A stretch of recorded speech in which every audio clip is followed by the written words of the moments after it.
Hello বন্ধুরা, কেমন আছেন আপনারা সবাই? আশা করি আপনারা সবাই অনেক অনেক ভালো আছেন। আমিও আপনাদের দোয়ায়, আপনাদের আশীর্বাদে অনেক অনেক ভালো আছি। আবারও চলে আসছি আপনাদের মাঝে খুব গুরুত্বপূর্ণ একটি ভিডিও নিয়ে। আজকের ভিডিওতে থাকবে পালসার এন 160, পালসার এন 250, এই দুইটি বাইকের কমন কয়েকটি সমস্যা আপনাদের সাথে শেয়ার করব। এই সমস্যাগুলি আপনার বাইকে আসলে আপনি কিভাবে সমাধান করবেন। তো চলুন দেখে আসি আজকের ভিডিও।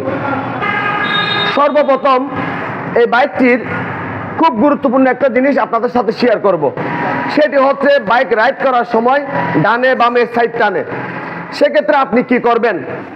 আপনার বাইকের এই যে এখানে হ্যান্ডেল বার লাগানো আছে, হ্যান্ডেল বারের সাথে স্টিয়ারিং ফোর্ক লাগানো আছে, স্টিয়ারিং ফোর্কের সাথে বল লেসার লাগানো থাকে।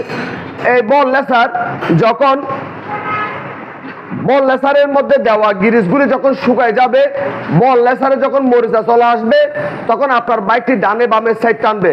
সেক্ষেত্রে আপনার বাইকের বল লেসার ভালো রাখার জন্য আপনার কি করতে হবে? আপনার বাইকের বল লেসার যখন সার্ভিসে যাবেন তখন আপনার অবশ্যই গিরিশ করে নিতে হবে। যদি গিরিশ না করেন সেক্ষেত্রে আপনার বাইকের বল লেসার নষ্ট হয়ে যাবে, বাইক চালিয়ে শান্তি পাবেন না। বাইকের খুব গুরুত্বপূর্ণ জিনিস হচ্ছে বাইকের হ্যান্ডেল। যখন বাইকটি আপনি রাইড করবেন, হ্যান্ডেল বার যদি জাম থাকে, বাইক চালিয়ে মজা পাওয়া যায় না। বিশেষ ক্ষেত্রে বাইক চালিয়ে মজা পাওয়ার জন্য আপনার বাইকের হ্যান্ডেল বার একদম স্মুথ হতে হবে। যদি আপনার বাইকের হ্যান্ডেল বার স্মুথ থাকে সেক্ষেত্রে আপনি আপনার বাইকটি চালিয়ে অনেক বেশি মজা পাবেন। এখন যে বিষয়টি আপনাদের সাথে শেয়ার করব সেটি হচ্ছে এই বাইকটির ব্রেক। এই বাইকটির ব্রেক কিন্তু অসাধারণ। যখন এই বাইকের মধ্যে আপনারা এখানে দেখতে পাচ্ছেন একটা এবিএস এর ডিস্ক লাগানো আছে। যখন এবিএস এর ডিস্কটা টাল হয়ে যাবে তখন আপনি যখন আপনার বাইকের মধ্যে ব্রেক করবেন তখন পায়ের মধ্যে একটা ভাইব্রেশন সৃষ্টি হবে।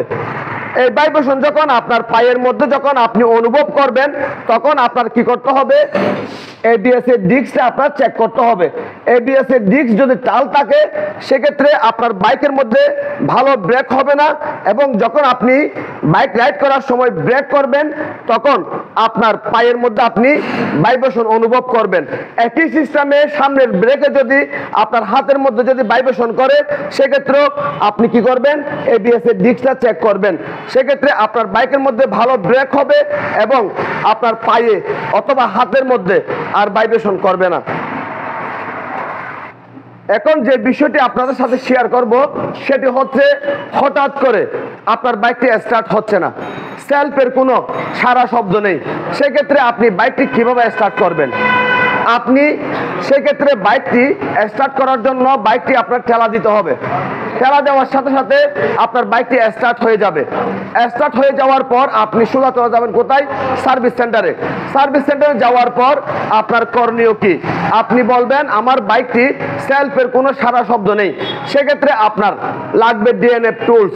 ডিএনএফ টুলস দিয়ে আপনার বাইকের সেন্সর, ইসিইউ এই বিষয়গুলো আপনার চেক করিয়ে নিতে হবে। আমি আপনাদের দেখাচ্ছি ডিএনএফ টুলস দিয়ে আমি কিভাবে চেক করতেছি। আপনারা দেখতে পাচ্ছেন আমি বাইকের ইঞ্জিন সুইচ চালু করলাম। ইঞ্জিন সুইচ চালু করার সাথে সাথে এখানে আমাকে সব ইনফরমেশনগুলি দেখাচ্ছে।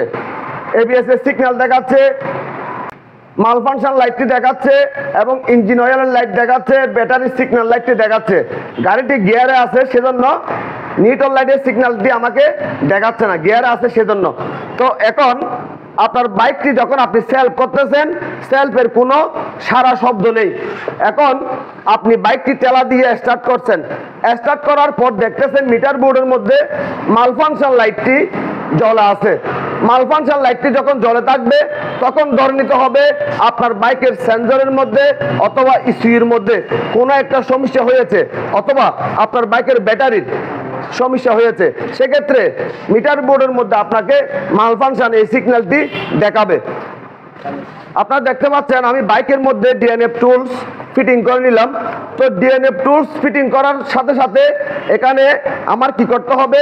আমি ইন্টারে ক্লিক করলাম। ইন্টারে ক্লিক করার পর এখানে আমার 2023 পালসার এন 160 এন্ড 250 এই বাইকের মধ্যে আমাদের দিতে হবে কোথায়? 2023 এর মধ্যে। 2023 ক্লিক করলাম, তারপর আসতে হবে আমাদের স্পোর্টে। স্পটে আসলাম, তারপর আমাদের আসতে হবে কোথায় দেখেন,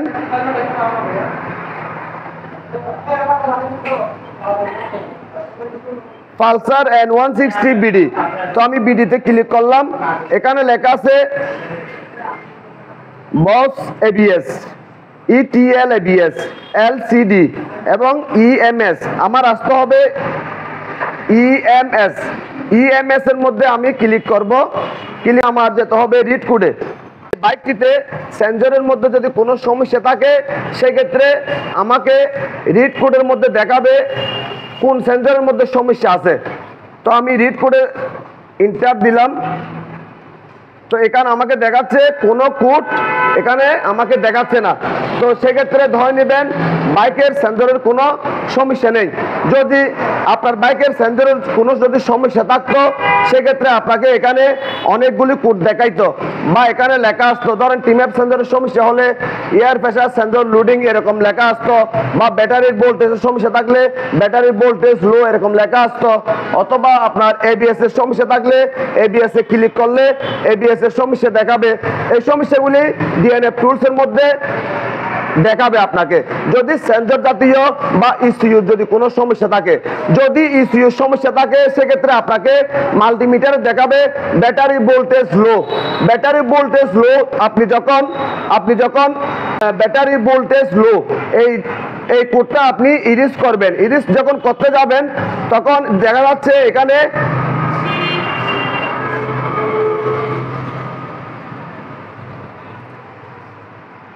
ধরেন এখানে লেখা আছে কোড রিমেইনিং 0, মানে এখানে কোনো কোড আর নেই।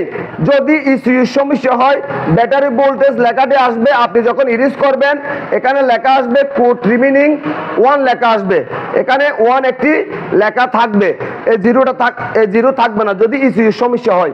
সেক্ষেত্রে যদি ব্যাটারি ভোল্টেজ লো আপনি এটা ইরিজ করার পর দেখা যাচ্ছে কোড রিমেইনিং 1, সেক্ষেত্রে আপনার বাইকের ইসিইউ শর্ট হয়ে গেছে, আপনার বাইকের ইসিইউ পরিবর্তন করতে হবে।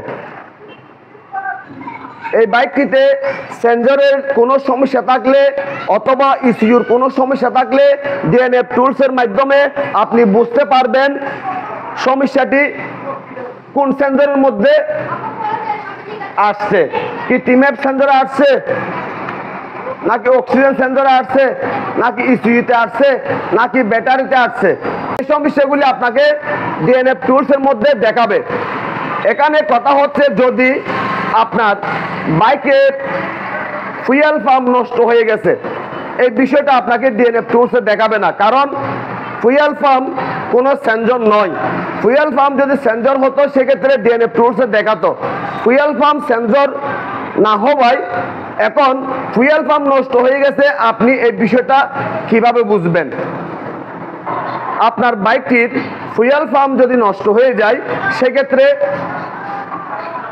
আপনি কিভাবে বুঝবেন? আপনার বাইকে ফুয়েল পাম্প দিয়ে কতটুকু ফুয়েল আসতেছে এই বিষয়টা আপনার দেখতে হবে। ফুয়েল পাম্প থেকে আপনি ফুয়েল কিভাবে চেক করবেন এই বিষয়টাও আমি আপনাদের দেখাচ্ছি।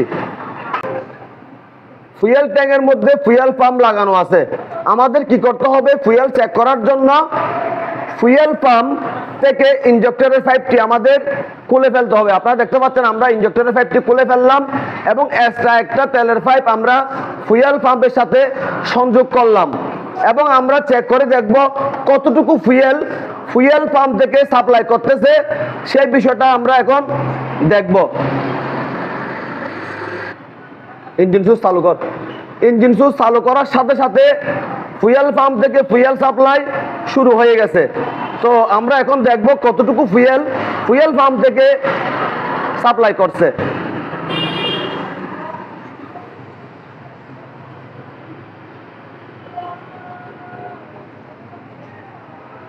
তো আপনারা দেখতে পাচ্ছেন এখানে 50 গ্রামের মতো ফুয়েল পাম্প থেকে সাপ্লাই হয়েছে। ফুয়েল পাম্প থেকে 50 গ্রাম ফুয়েল সাপ্লাই হতে হবে। যদি 50 গ্রাম থেকে যদি কম ফুয়েল সাপ্লাই করে সেক্ষেত্রে ধরে নেবেন আপনার বাইকের ফুয়েল পাম্প নষ্ট। এখানে আরো একটা বিষয় আছে, সেটা হচ্ছে বাইকের টোটাল বডি। বাইকের টোটাল বডির সাথে স্টাফার মোটর লাগানো আছে, ইনজেক্টর লাগানো আছে, টিম্যাপ সেন্সর লাগানো আছে। যদি আপনার বাইকের টিম্যাপ সেন্সর যদি নষ্ট হয়ে যায়, আপনার কাছে যদি ডিএনএফ টুলস না থাকে, সেক্ষেত্রে আপনি এই বাইকের সমস্যার সমাধান করতে আপনার অনেক কষ্ট হয়ে যাবে। তো সেজন্য এখনো পর্যন্ত যে সার্ভিস সেন্টারগুলোর মধ্যে এখনো পর্যন্ত ডিএনএফ টুলস ক্রয় করেন নাই, অবশ্যই আপনারা ডিএনএফ টুলস ক্রয় করে নেবেন। কারণ বর্তমান যে বাইকগুলি আসবে সব বাইকগুলি হবে ডিজিটাল এবং সেন্সর যুক্ত। অবশ্যই আপনাদের এই ডিএনএফ টুলস লাগবে। ডিএনএফ টুলস ছাড়া মেকানিকরা এই বাইকের সমস্যার সমাধান করতে পারবে না। অবশ্যই আমি সকল সার্ভিস সেন্টারের সকল মালিকগণকে বলবো, আপনারা কষ্ট করে হলো আপনার সার্ভিস সেন্টারের জন্য একটি ডিএনএফ টুলস আপনি ক্রয় করে ফেলুন।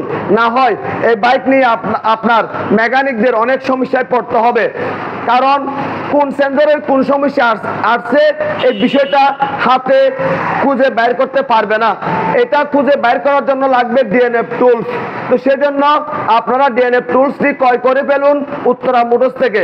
আজকের ভিডিওতে আমি আপনাদের দেখিয়েছি পালসার এন্ড 250 এই দুটি বাইকের মধ্যে যদি যে সমস্যাগুলি আপনাদের সাথে শেয়ার করছি, যদি আপনার বাইকে এই সমস্যাগুলি আসে, সেক্ষেত্রে আজকের ভিডিওটা ফলো করুন। সেক্ষেত্রে আপনার বাইকের সমস্যা আপনি সমাধান করে নিতে পারবেন।